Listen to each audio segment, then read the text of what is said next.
She stopped to help a collapsed stranger on the street. Got fired for being late. Hours later, he showed up at her door with armed men. Turned out he was the city's most feared mafia boss. And he just declared her and her son untouchable under his protection, whether she wanted it or not. The coffee stain on Mia's uniform was still wet when she saw him. She was already 20 minutes late for her shift at Romano's diner, her beat-up Honda sputtering at every red light like it was personally offended by her morning. The check engine light had been on for 3 months. The rent was due in 5 days. And her son Alex needed new shoes because the sole of his left sneaker had finally given up yesterday, flapping like a broken promise with every step. Just get through today, she told herself. Just get through today. Then she saw the man collapsed on the sidewalk. Maple Street was never crowded at 6:47 a.m. The bodega on the corner wouldn't open for another hour, and the morning commuters hadn't started their zombie march to the subway yet. Which meant the man in the expensive black suit was completely alone, crumpled against a brick wall like discarded newspaper. Mia's foot hit the brake before her brain could argue. Don't stop. You can't afford to stop. But she was already pulling over, hazard lights blinking their urgent rhythm. She grabbed her phone and rushed to him, her worn sneakers slapping against the cold pavement. Sir? Sir, can you hear me? He was maybe in his early 40s, dark hair silvering at the temples, and even unconscious, he looked like he cost more than her entire apartment. His suit was tailored perfectly, his watch probably worth more than her car. But his face was pale, a sheen of sweat across his forehead, and his breathing was shallow. Heart attack. Stroke. Mia checked for a pulse. It was there, weak but steady. She dialed 911. Her hands shaking. 911, what's your emergency? There's a man collapsed on Maple Street, corner of 5th. He's breathing but unconscious. I think it might be his heart. The man's eyes snapped open. They were dark, almost black, and intensely focused despite the obvious pain creasing his face. His hand shot out and gripped her wrist, not violently but firmly. No hospital, he rasped. His voice was rough gravel, accented with something she couldn't quite place. Brooklyn, maybe, but refined somehow. No ambulance. Sir, you need help. I have people, he fumbled in his jacket pocket, wincing, and pulled out a phone. His fingers were shaking. Call. Call this number. Tell Marco. Maple and 5th. You're having a medical emergency? Please, the word came out softer, and something in his eyes made her stomach flip. It wasn't fear exactly. It was control slipping, vulnerability he clearly wasn't used to showing. Just call Marco. Against every instinct screaming at her to ignore him, Mia took the phone and dialed. A man answered on the first ring. Boss. This isn't. Your boss is on Maple Street and 5th. He collapsed. He needs help. The pause lasted exactly 1 heartbeat. Keep him conscious. 3 minutes. The line went dead. They were the longest 3 minutes of Mia's life.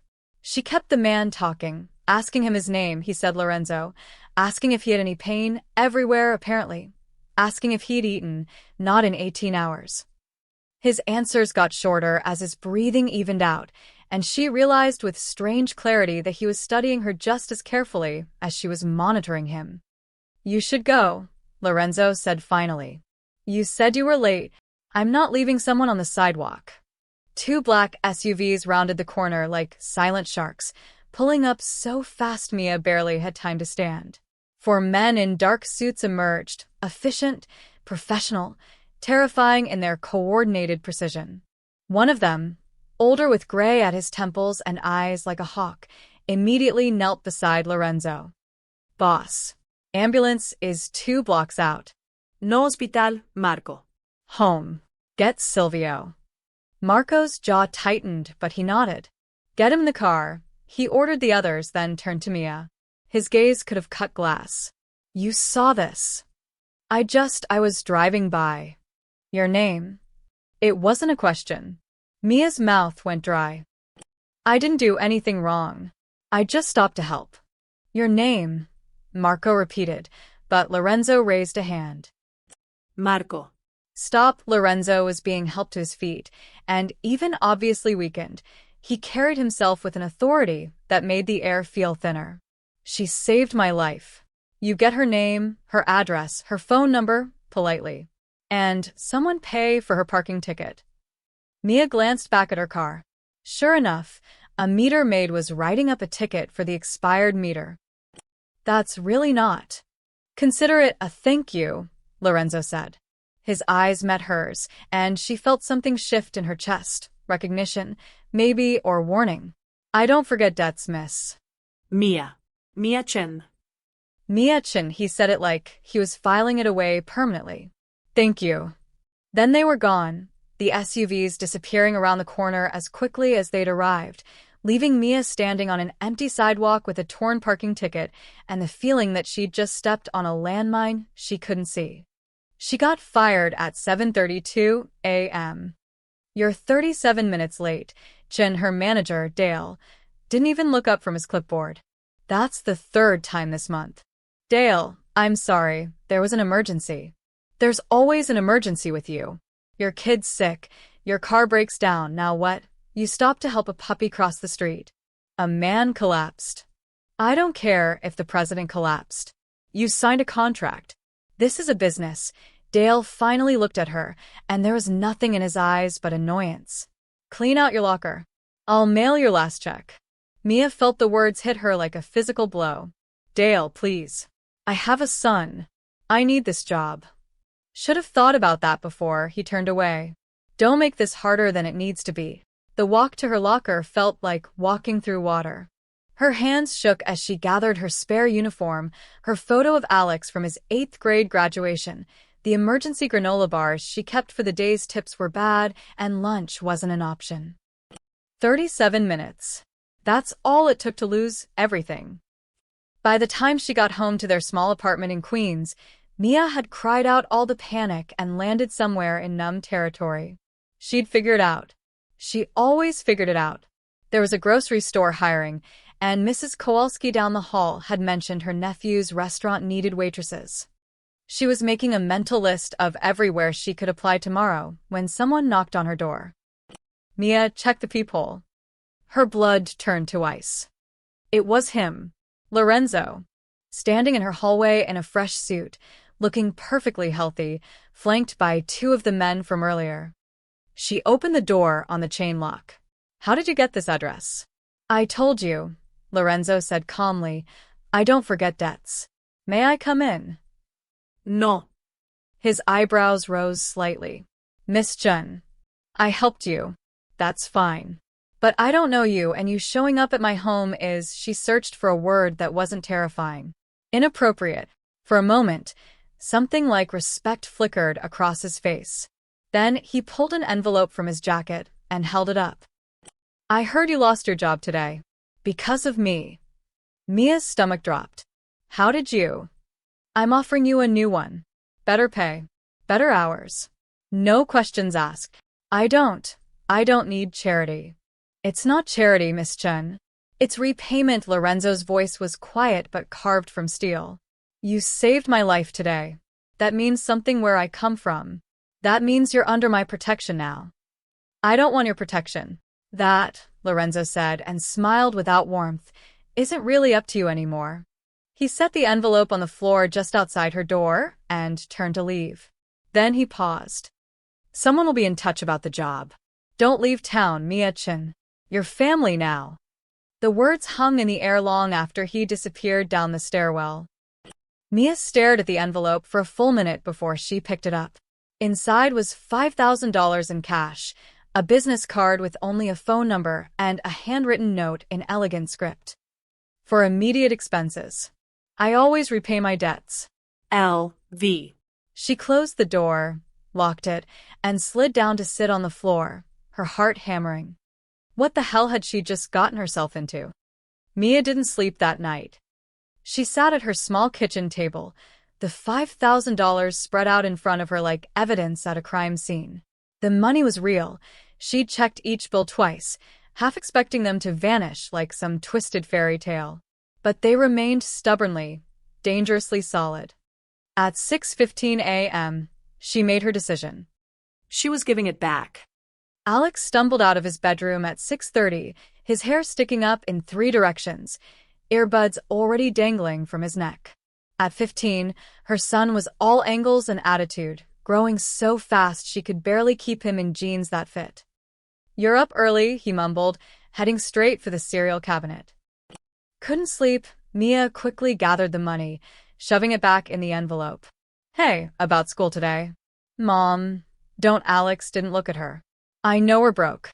I know you lost your job. I'm not stupid." The words hit harder than they should have. "Alex, it's fine. I'll figure it out."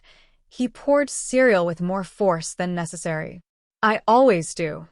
He sounded so much older than 15. Too old. Too tired.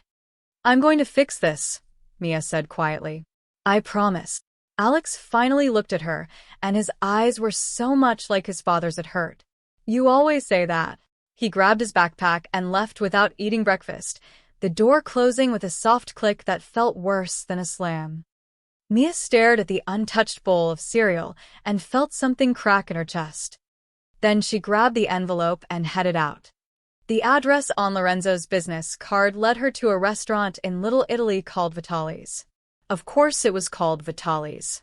The place wasn't open yet, it was barely 8 a.m., but the front door was unlocked. Inside, the restaurant was all dark wood and leather, the kind of place where the prices weren't listed on the menu and everyone spoke in hushed tones. A man was wiping down the bar, and he looked up as she entered. "We're closed. I need to see Lorenzo Vitali." The man's hand stopped mid-wipe. His eyes narrowed. "You got an appointment?" "No, but..." "Then you need to leave. Tell him Mia-chan is here. Tell him I'm returning his money." The bartender studied her for a long moment, then pulled out a phone. He spoke in rapid Italian, too fast for Mia to catch, then nodded toward the back. "Upstairs. 3rd door on the left. Marco will meet you." The staircase was narrow and dimly lit. Marco was waiting at the top, the same hawk-eyed man from yesterday. He looked her up and down like she was a threat he was calculating how to neutralize. "Miss Jen, the boss is expecting you." "How did he? I just got here." "The boss expects a lot of things." Marco opened the door. 5 minutes. The office was surprisingly simple. A desk, 2 chairs, floor-to-ceiling windows overlooking the street. Lorenzo sat behind the desk in shirt sleeves, reading something on a tablet. He looked up as she entered, and this time she noticed the shadows under his eyes, the tension in his jaw that said yesterday's collapse wasn't as resolved as he wanted people to believe. "Miss Jun, I thought you might come." He gestured to the chair across from him. "Please sit." "I'm not staying." Mia placed the envelope on his desk. "I appreciate the gesture, but I can't accept this. I don't want anything from you." Lorenzo looked at the envelope like it was a mildly interesting insect. "You need money. You have a son. You have rent due in." He glanced at his tablet. 4 days. Mia's blood ran cold. "How do you know that?" "I make it my business to know things." Lorenzo stood, walking around the desk with the easy confidence of a predator who'd never been prey. "Especially about people who saved my life." "That's stalking. That's protection." He stopped a few feet from her, close enough that she could smell his cologne, something expensive and understated. "You don't understand what happened yesterday, Miss Chen. I wasn't having a heart attack. I was poisoned." The word hung in the air like smoke. "Poisoned," Mia repeated slowly. "By someone who wants me dead. Someone who's still looking for opportunities." Lorenzo's voice was calm, factual, like he was discussing the weather. "You were seen helping me. You were seen talking to my men. Which means you're now a person of interest to some very dangerous people." Mia felt the floor tilt slightly. "That's not my problem." "It became your problem the moment you stopped your car." Lorenzo moved back to his desk, pulling out a folder. He opened it, revealing photos, her apartment building, her walking to the subway, Alex leaving school. Her breath caught. "You're having us followed. I'm keeping you alive." Lorenzo's tone sharpened. "There's a difference. Yesterday afternoon, 2 men sat outside your building for 3 hours. They left when my people arrived. This morning, someone tried to access your building's super's office, likely looking for your lease information, your schedule. They left when they saw Marco's car.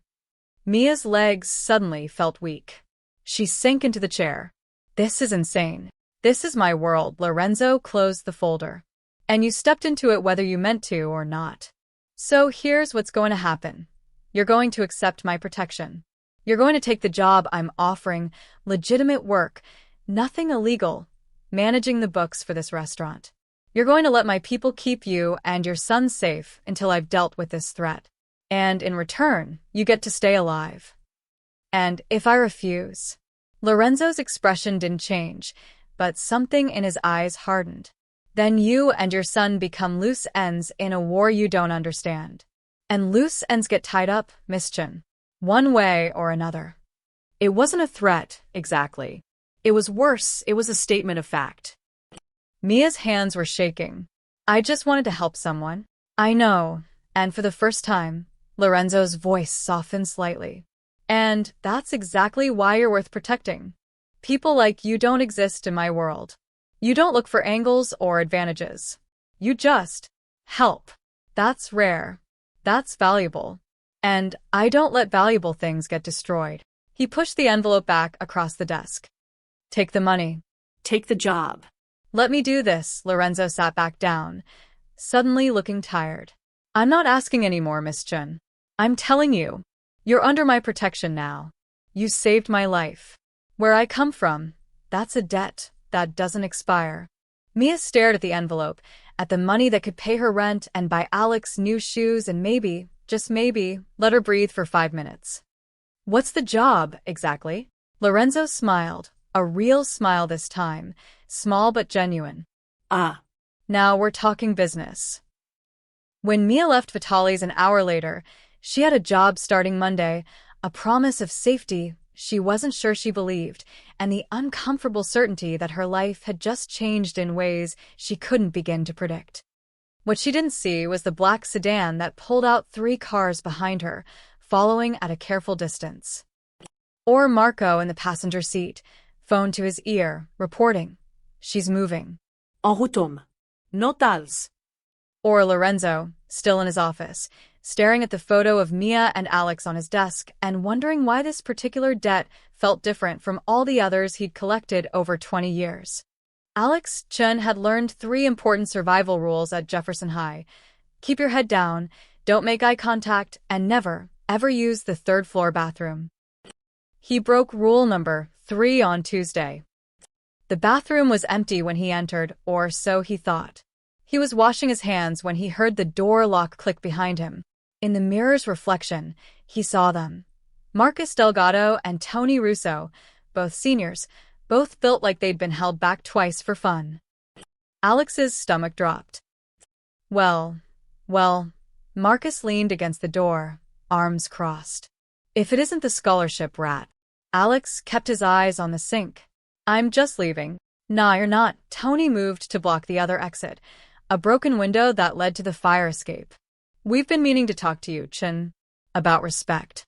I haven't done anything to you guys. That's the problem. Marcus pushed off the door, walking closer. See, my old man works for someone important. Real important. And he says people in this neighborhood show respect. But you walk around here like you own the place.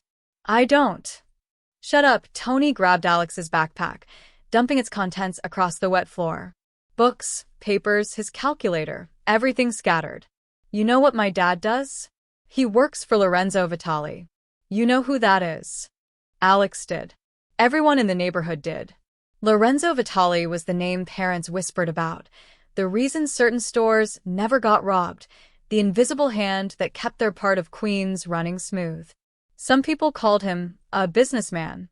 Others called him the devil. My father, too, Marcus added, his chest puffing up with pride. We're connected, Chen. Our families are untouchable. We can do whatever we want and nobody can touch us. Because of who we work for. Tony kicked Alex's calculator, sending it skidding under a stall. So, when we tell you to show respect, you show it. Unless you want problems. Real problems. I understand, Alex said quietly, kneeling to gather his things. His hands were shaking, but he kept his voice steady. Can I go now? Marcus looked at Tony, then shrugged. Yeah. Go ahead. But Chun. He waited until Alex looked up. Next time, bring some cash. Call it Respect tax. $50. Every Monday. $50. Alex barely had 5. They unlocked the door and left, their laughter echoing down the hallway. Alex stayed on the bathroom floor for another 10 minutes, staring at his soaked textbooks and trying to remember how to breathe. He didn't tell his mom. How could he? She was already working herself to death, trying to keep them afloat.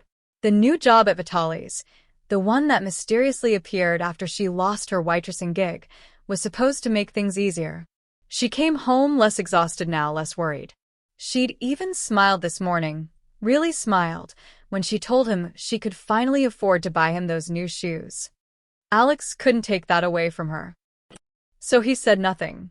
He went to school. He avoided Marcus and Tony as much as possible.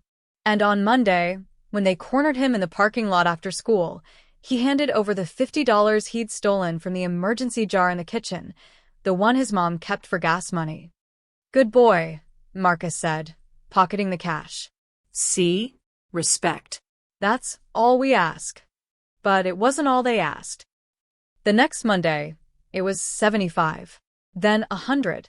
They started texting him, demanding he run errands, buying them cigarettes from the bodega that didn't card, lifting energy drinks from the corner store, delivering sealed envelopes to addresses he didn't recognize. Just messenger work, Tony assured him.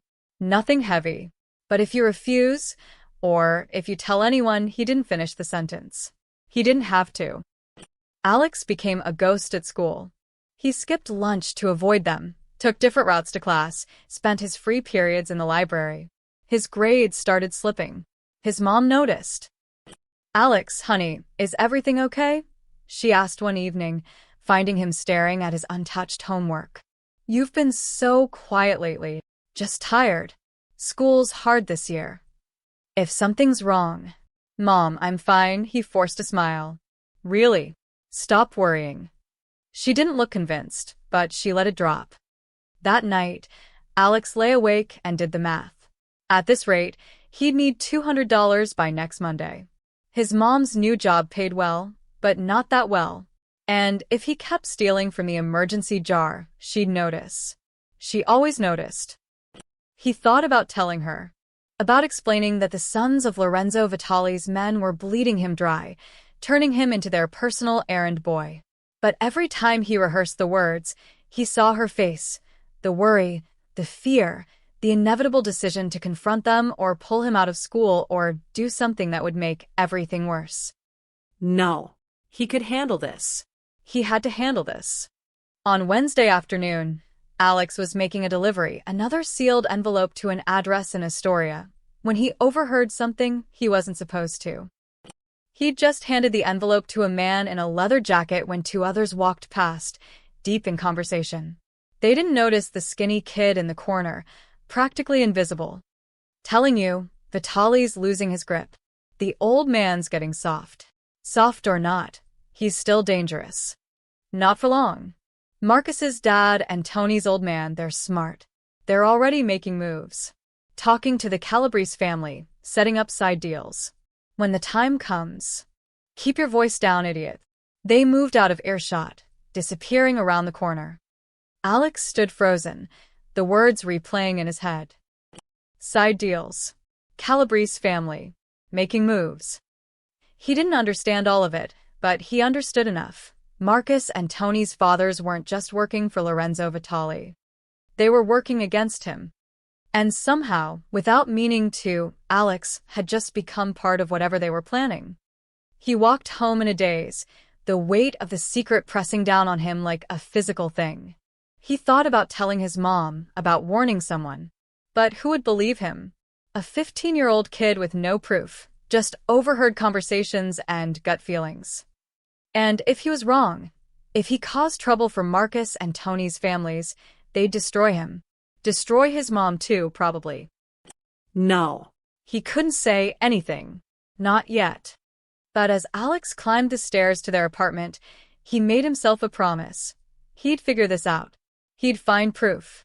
And when he did, he'd find a way to warn Lorenzo Vitali that the men he trusted were planning something terrible. He just hoped he'd figure it out before it was too late.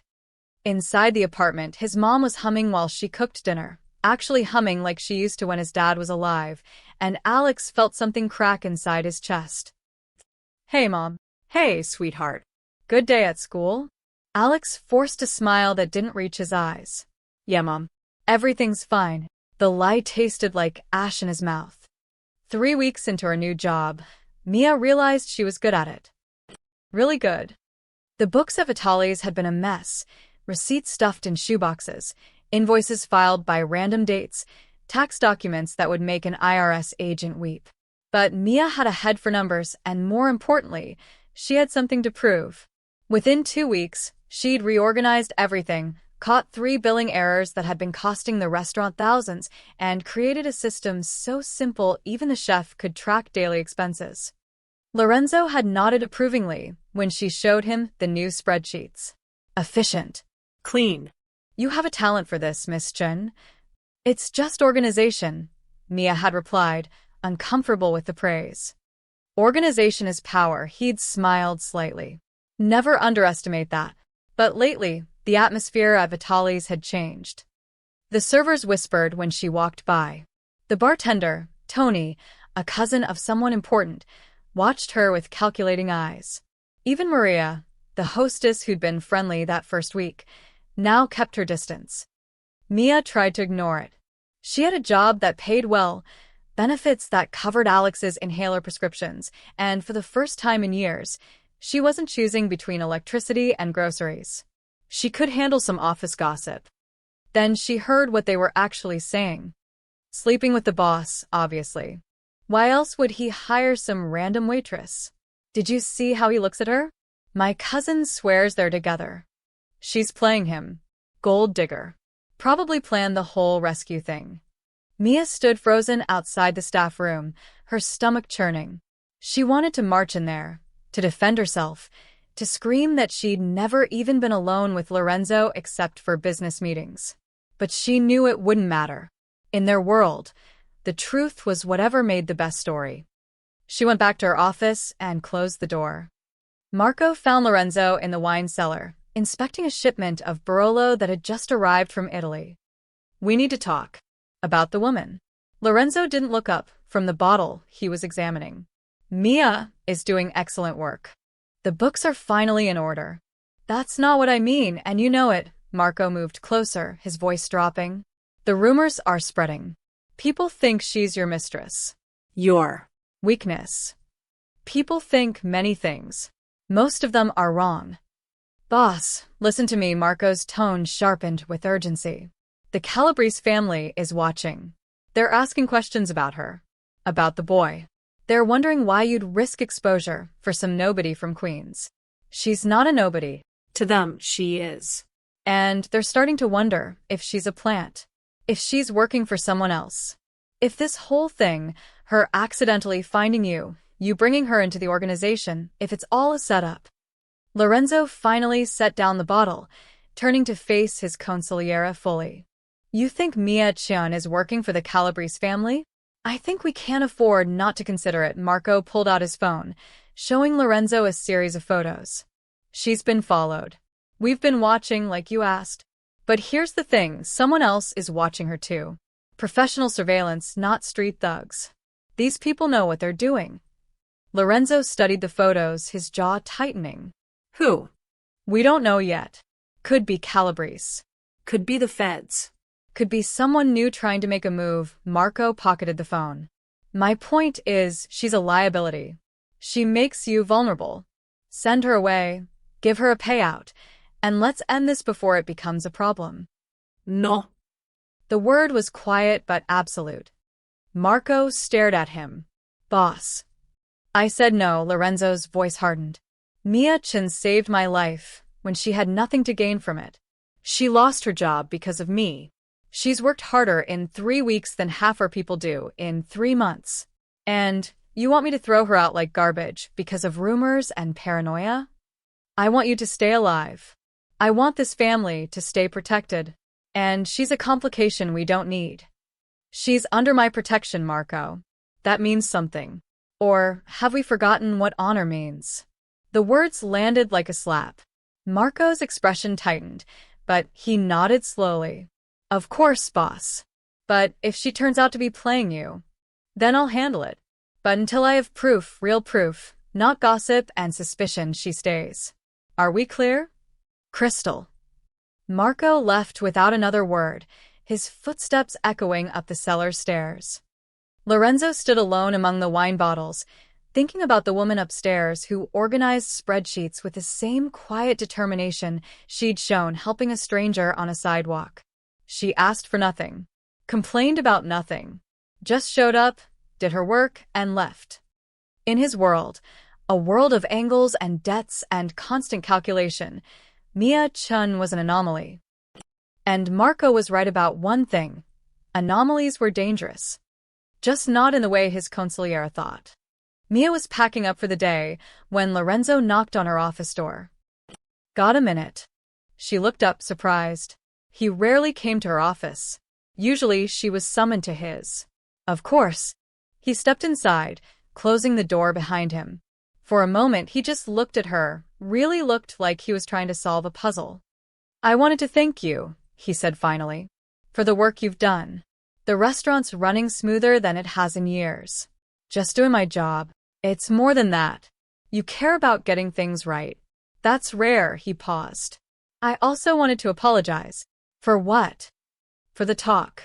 The rumors, Lorenzo's expression darkened.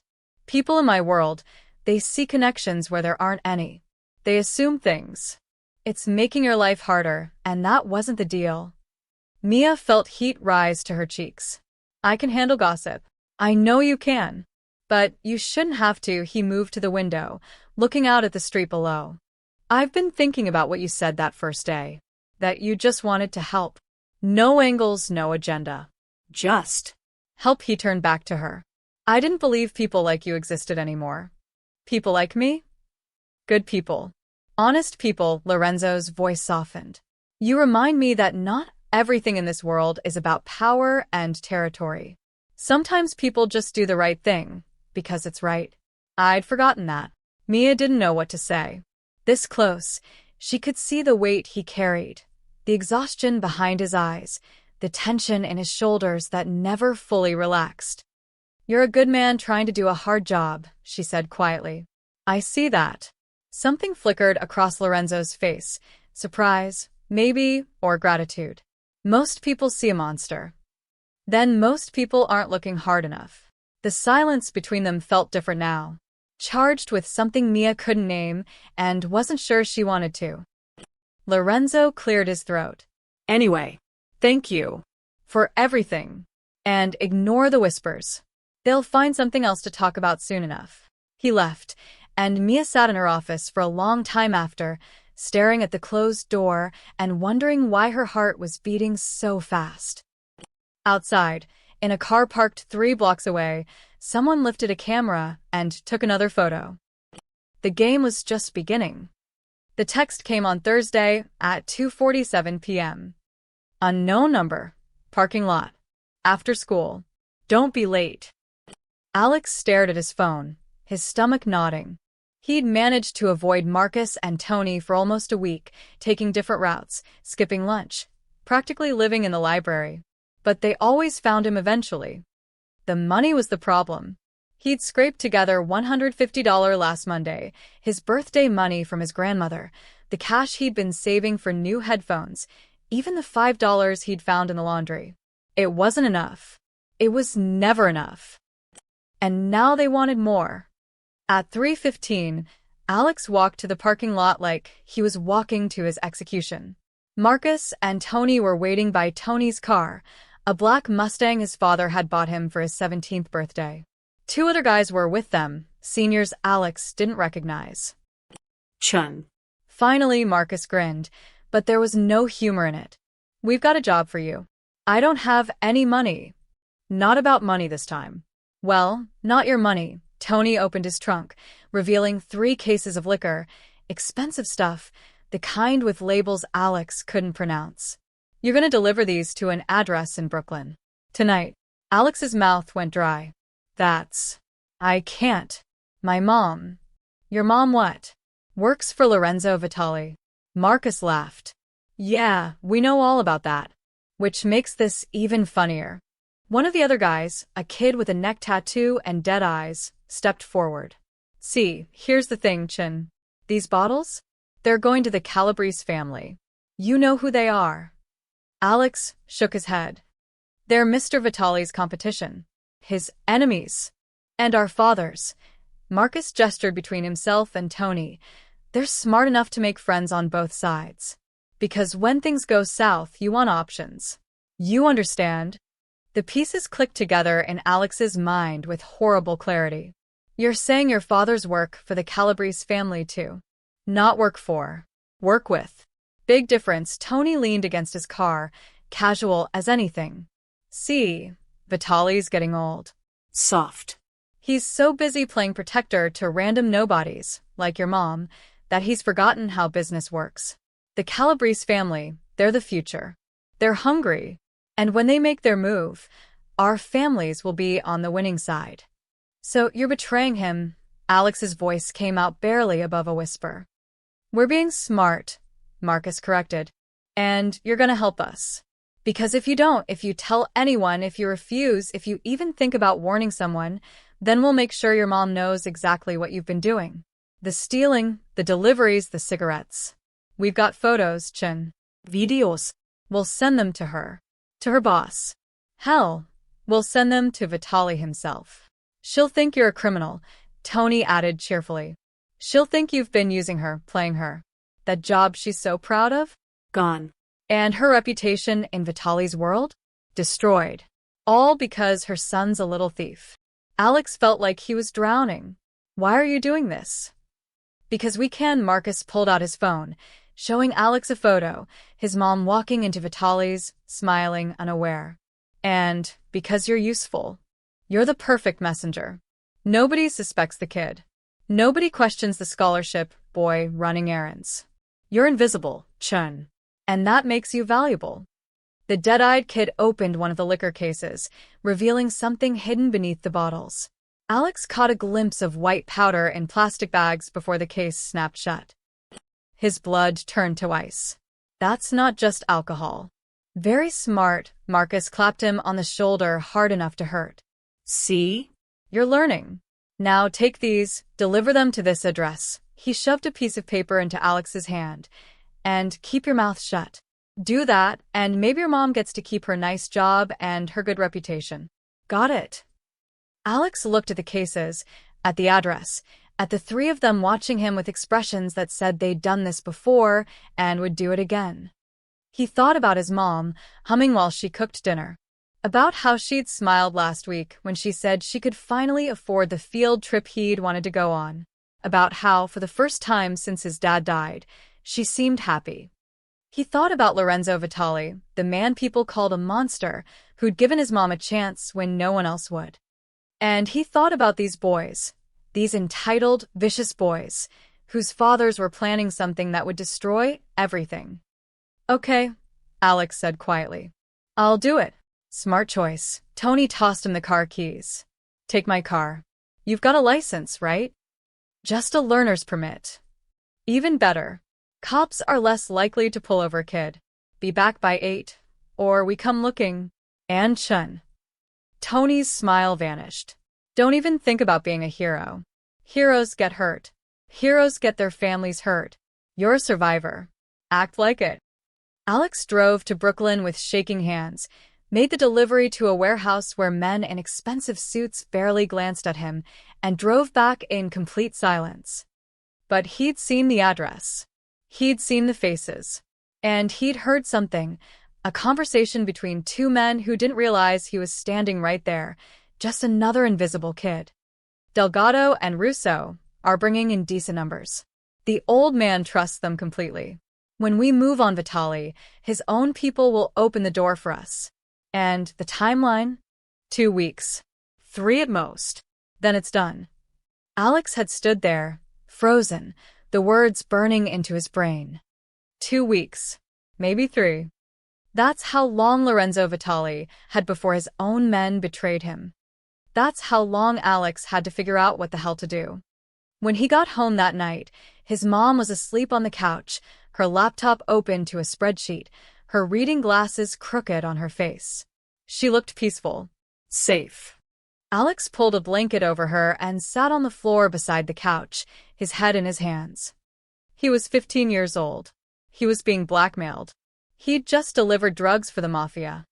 And somehow, he had to find a way to save everyone without destroying the only family he had left. The phone in his pocket buzzed. Marcus, good job tonight. Same time next Thursday. Don't be late. Alex closed his eyes and tried not to cry. Mia left Vitali's at 7:30 p.m. on Thursday, later than usual. She'd been reconciling the quarterly taxes, tedious work that required concentration she couldn't manage during normal business hours with servers constantly interrupting. The street was quieter than normal. The dinner rush had ended, and most of the neighboring shops had closed for the night. Mia pulled her jacket tighter against the October chill and headed toward the subway station 3 blocks away. She didn't notice the black sedan parked across the street. She was halfway down the block when 2 men stepped out of the shadows ahead of her. Both wore dark suits, both had the kind of build that came from years in a gym. One had graying hair and cold blue eyes. The other was younger, with a scar running through his left eyebrow. Mia's instincts screamed at her to run, but her feet kept moving forward. This was a public street. Nothing would happen on a public street. Mrs. Chun, the older man's voice was smooth, almost friendly. Mind if we have a word? I'm sorry, do I know you? Not yet. But we know you. We know a lot about you, actually. He gestured to a narrow alley between buildings. Let's talk somewhere more private. I'm fine right here, thanks. The scarred man moved faster than she expected, his hand closing around her arm. Not hard enough to bruise, but firm enough to make his point. It wasn't a request. Mia's heart hammered against her ribs. She looked around wildly. The street was empty. The nearest open store was half a block away, and even if she screamed, would anyone come? They pulled her into the alley. Not deep, just far enough that passers-by wouldn't notice. The older man positioned himself between her and the street while Scarface kept his grip on her arm. My name's Frank Delgado, the older man said conversationally, like they were discussing the weather. My associate here is Vincent Russo. Our sons go to school with your boy. Alex, right? Nice kid. Quiet. Smart. The mention of Alex's name sent ice through Mia's veins. What do you want? We want to make sure we understand each other. Delgado pulled out his phone, scrolling through photos. See, your son's been doing some work for our boys. Running errands. Making deliveries. Very helpful. Very reliable. He turned the phone toward her. Mia's stomach dropped. The photo showed Alex, her Alex, getting into a car with cases of alcohol. Alex at a warehouse in Brooklyn. Alex handing packages to men who looked like they ate people for breakfast. That's Mia's voice cracked. He's 15 years old. Old enough to make choices, Russo said flatly. And he's made some interesting ones. Question is, what's he told you about those choices? He hasn't told me anything. I don't know what you're talking about. Good. Let's keep it that way. Delgado pocketed his phone. See, Mrs. Chun, your boy stumbled into some information he shouldn't have. Adult information. Complicated business arrangements that a kid wouldn't understand. And we need to make sure that information stays with him. That he doesn't get confused and start talking to people he shouldn't. Like his mother. Or her boss. The threat was crystal clear. Alex doesn't know anything, Mia said desperately. He's just a kid. Kids hear things. Kids see things. And your kid, he's been seeing a lot lately. Russo leaned closer, and Mia could smell cigarettes on his breath. Here's how this works. You keep your mouth shut, you keep your kid's mouth shut, and everybody stays happy. You start asking questions, you start causing problems, you tell Lorenzo Vitali anything about us or our families. He smiled, and it was the most frightening thing Mia had ever seen. Well, accidents happen. Buildings catch fire. Kids get hit by cars walking to school. Single mothers disappear, and nobody asks too many questions. You're threatening my son. Mia's voice shook with rage and terror. You're threatening a child. We're protecting our interests, Delgado corrected. You think Vitali cares about you? You're a convenience. A feel-good story, he tells himself, so he can sleep at night. But when things get messy, and they will get messy, you're collateral damage. You and your kid both. Unless you're smart, Russo added. You stay quiet, you keep Alex quiet, and when the dust settles, we make sure you land on your feet. We take care of people who cooperate, Mrs. Chen.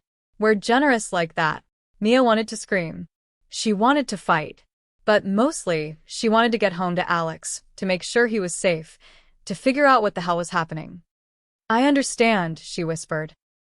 Good girl. Delgado stepped back. One more thing. You've been getting close to the boss. People are noticing. That needs to stop. No more private meetings. No more late nights at the office. You do your job, you cash your paycheck, you go home. Professional distance, Mrs. Chen. For your own safety. He said it like he was doing her a favor. Now run along. And remember, we're watching. We see everything your kid does. Everyone he talks to. Everywhere he goes. You make one wrong move and we'll know. And we'll act accordingly.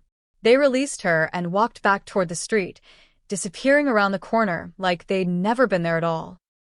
Mia stood in the alley, shaking so hard she could barely stand. Her phone felt like lead in her pocket. She should call someone. The police. Lorenzo. Anyone. But the photos flashed to her mind. Alex with those men. Alex making deliveries. Alex neck deep in something that could destroy his entire future.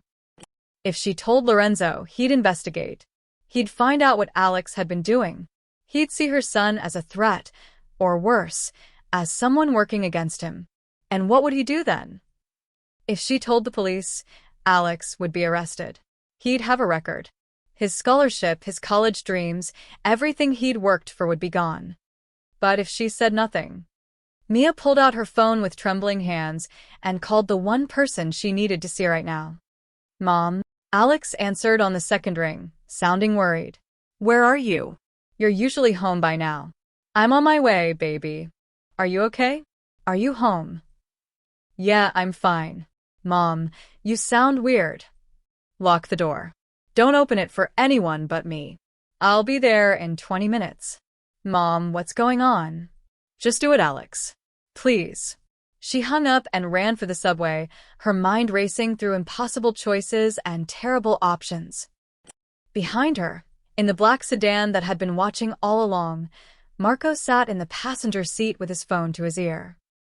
Boss, we've got a problem. Delgado and Russo just corner her. I couldn't intervene without blowing our surveillance, but he paused, watching Mia disappear down the subway stairs. She's scared. Really scared. Whatever they said, it worked. She's not going to come to you now. On the other end of the line, Lorenzo's voice was cold as winter. Where are they now? Headed back to their car. You want us to. Follow them. I want to know everywhere they go, everyone they talk to. And double the protection on Mrs. Chun and her son. 24-hour surveillance. Boss, if they made threats. Then they just made the last mistake they'll ever make. Lorenzo's voice could have cut diamond. Nobody touches what's mine, Marco. Nobody. Get me everything on Delgado and Russo. Financial records, phone logs, business dealings. Everything. I want to know what they're hiding. And the woman? A pause. Then, let her come to me. She will. Eventually. And when she does, Lorenzo's voice softened slightly. Make sure she knows she's safe. That her son is safe. That's what matters now. Marco hung up and gestured to the driver. You heard the man. Let's go. The sedan pulled into traffic, 3 cars behind Delgado and Russo's vehicle. The game had changed. And everyone was about to discover just how dangerous Lorenzo Vitali became when someone threatened his family. Mia got home to find Alex sitting at the kitchen table, staring at nothing. He looked up when she entered, and his expression crumbled. "Mom, I'm sorry. I'm so sorry." She crossed the room in 3 steps and pulled him into her arms. He was taller than her now, but he curled into her embrace like he was 8 years old again, and she felt him shaking. "Tell me everything," she whispered. "From the beginning. All of it." So he did. It came out in broken pieces: the bullying, the money, the deliveries. The conversations he'd overheard about betrayal and side deals. The threats against her, against both of them. By the time he finished, they were both crying. "I didn't know what to do," Alex choked out. "They had pictures. They said they'd ruin you." Sure. "It's okay. We're going to fix this." How? "Mom, these people, they're dangerous. They work for Lorenzo Vitali. If we tell him, he'll think I'm part of it. And if we don't," Alex pulled back, his eyes red. "They're going to hurt him, Mom. Delgado and Russo, they're planning something. Something bad. And I'm helping them do it." Mia's mind raced. Every option seemed to lead to disaster. But one thing was clear: they couldn't handle this alone anymore. "We tell Lorenzo," she said firmly. "Mom, no." "Alex, listen to me. Those men tonight, they're scared. They threatened us because they know you heard something important. Which means time is running out." She gripped his shoulders. "Lorenzo needs to know. And we need his protection. Real protection, not silence and fear. What if he doesn't believe us? What if he thinks we're lying or trying to set him up? Then we deal with that.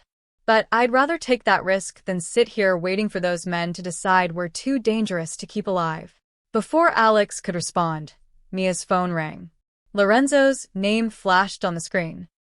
Her hand trembled as she answered. "Hello, Mrs. Chun. Are you home?"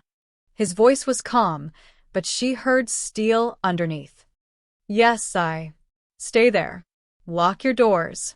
I'm sending Marco to bring you and your son somewhere safe." "Lorenzo, I need to tell you something. I know about Delgado and Russo." His voice hardened. "I know they threatened you tonight.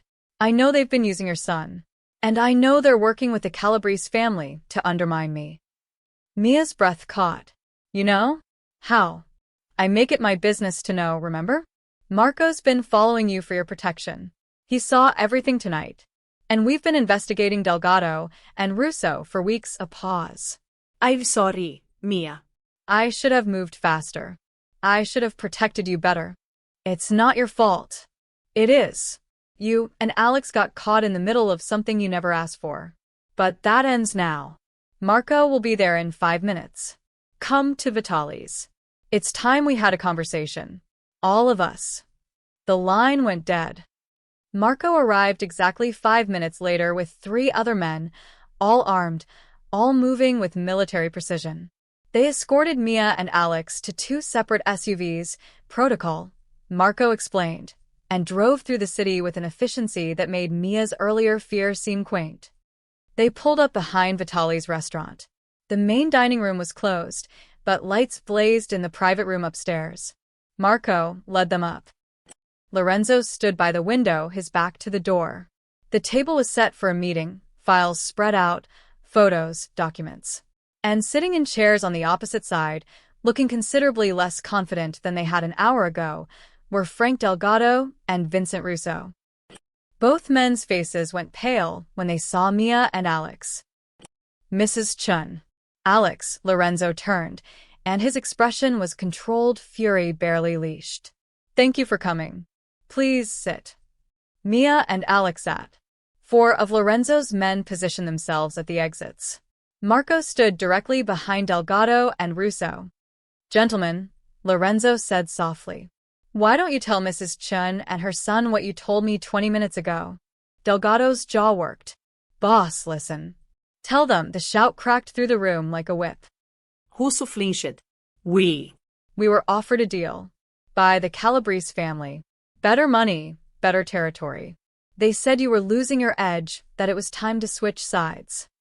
And you believe them, Lorenzo's voice dripped with contempt. 10 years I've employed you. 10 years I've protected your families, paid for your children's schools, made sure you lived well. And you betray me for what? A promise of more money.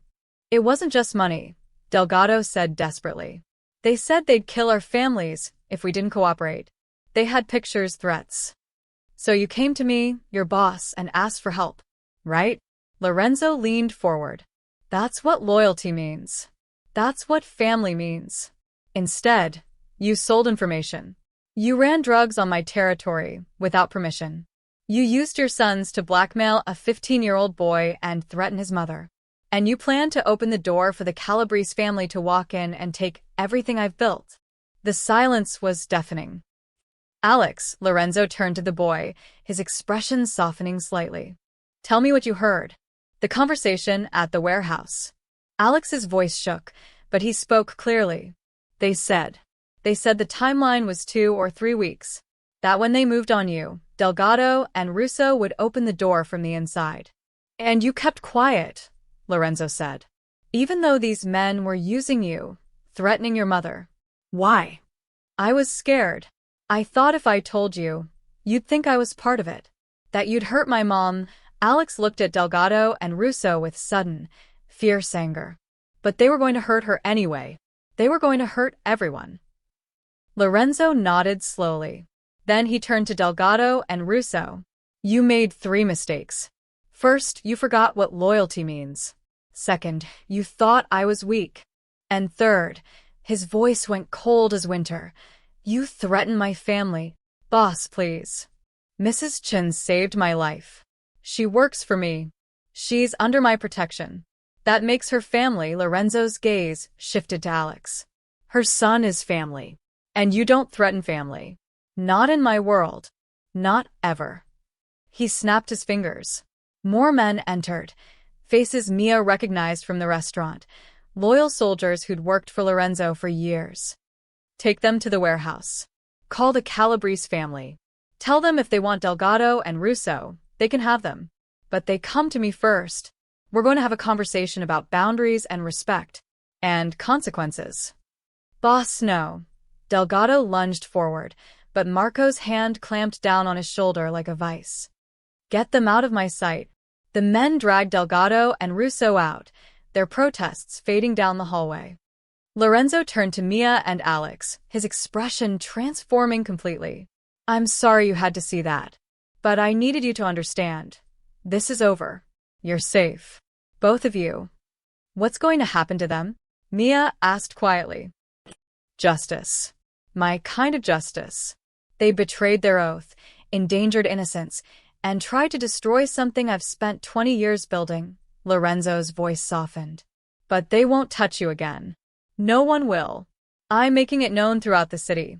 Mia Chen and her son Alex are under the protection of the Vitali family. They are untouchable. Anyone who harms them, threatens them, or even looks at them wrong answers to me personally. Alex stared at him. Why? Why would you do that for us? Lorenzo smiled, a real smile, warm and genuine. Because your mother didn't just save my life, Alex. She reminded me why I do this, why I built this empire. It's not about power or money. It's about protecting people who can't protect themselves. It's about honor and loyalty and doing what's right, even when it's hard. He looked at Mia. You gave me back something I'd lost. My sense of purpose. You didn't just save my life.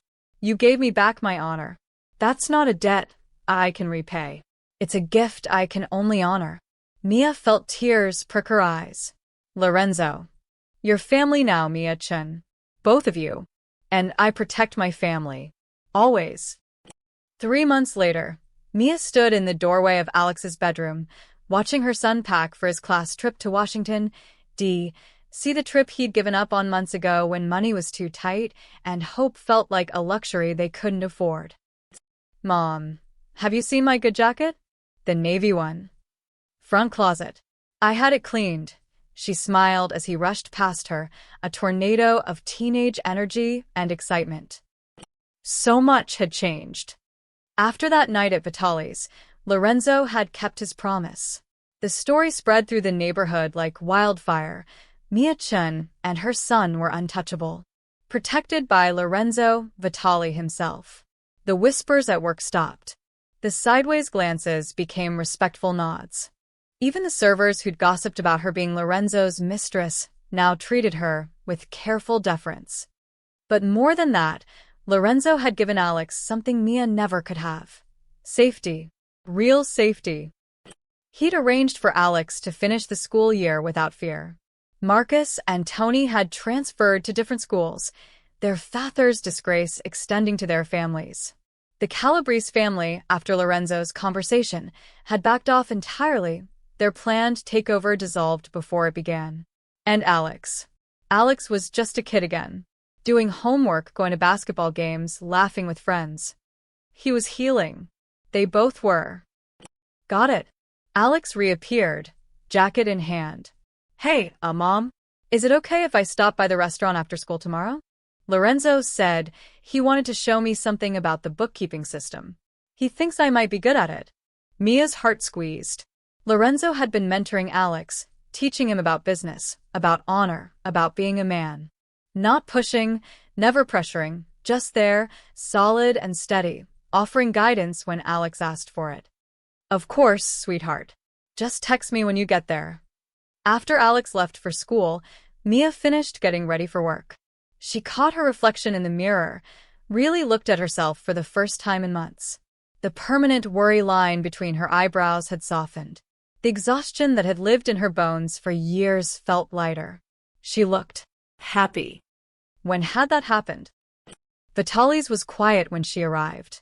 The lunch rush wouldn't start for another hour. Mia went to her office, now larger and better furnished. Lorenzo had insisted, and found a small package on her desk. Inside was a velvet box. Her hands trembled as she opened it. A necklace.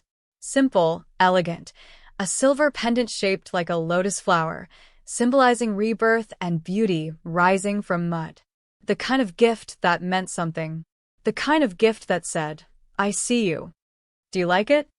Mia spun around. Lorenzo stood in her doorway, dressed in his usual immaculate suit, but his expression was softer than she'd ever seen it. Lorenzo, I can't accept this. Yes, you can. He stepped into the office, closing the door behind him. Mia, we need to talk. Her pulse quickened. About what? About the fact that I can't stop thinking about you. The words came out quiet but certain. About how you walk into a room and everything gets brighter. About how you've completely disrupted my carefully controlled life, and I don't want you to stop.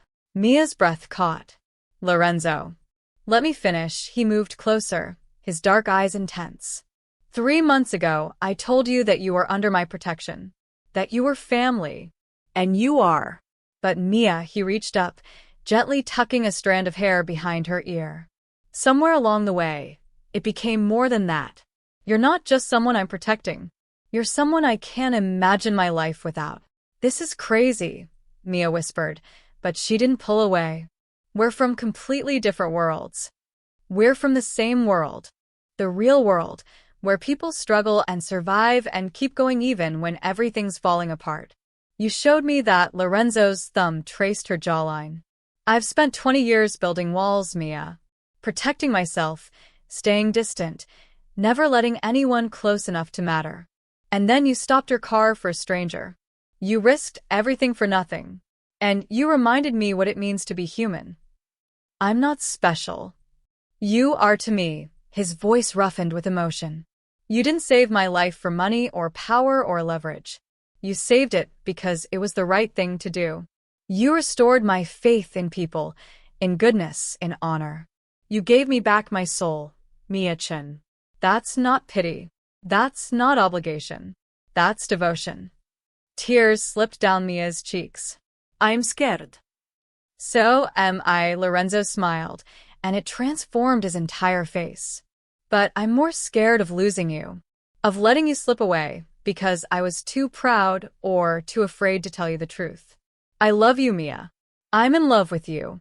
And if you'll let me, I want to spend the rest of my life proving that you and Alex are the best things that ever happened to me. Mia thought about the woman she'd been 3 months ago, desperate, exhausted, barely surviving. She thought about the woman she was now, stronger, safer, surrounded by people who valued her. She thought about Lorenzo, this complicated, dangerous, devoted man who'd given her back her dignity, protected her son, and somehow, impossibly, fallen in love with her.